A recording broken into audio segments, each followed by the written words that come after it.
মুক্তির আগেই বড়সড় আয় করে নিয়েছে সিকান্দার। সিনেমার বাজেটের প্রায় ৮০% আয় ইতিমধ্যে ঘরে তুলে নিয়েছে সালমান খানের সিনেমাটি।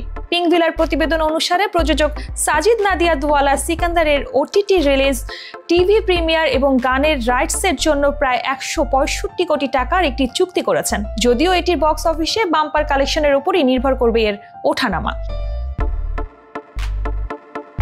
সূত্রের খবর অনুযায়ী সিকান্দার সিনেমা মুক্তির পর নেটফ্লিক্সে দেখা যেতে পারে। এর জন্য প্রায় ৮৫ কোটি টাকার চুক্তি হয়েছে।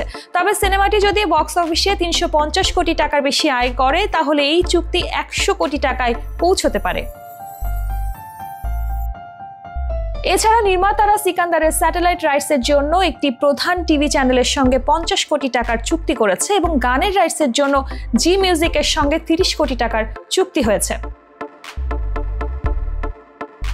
এভাবে মুক্তির আগেই সিকান্দার সিনেমাটি মোট ১৬৫ কোটি টাকা আয় করেছে রাইটস বিক্রির মাধ্যমে। মুক্তির পর এই আয় ১৮০ কোটি টাকায় পৌঁছাতে পারে, যা বক্স অফিসে আয়ের উপর নির্ভর করবে।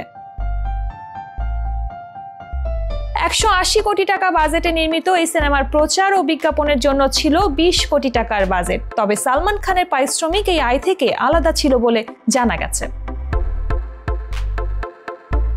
সিকান্দার সিনেমাটি পরিচালনা করেছেন এ.আর. মুরুগাদোস এবং সঙ্গীত পরিচালনায় আছেন প্রীতম। সালমান খানের বিপরীতে অভিনয় করেছেন দক্ষিণী অভিনেত্রী রশ্মিকা মান্দানা। এছাড়াও আছেন কাজল আগারওয়াল এবং সালমান জোশী। সিনেমাটি মুক্তি পাবে ঈদ উল ফিতরে।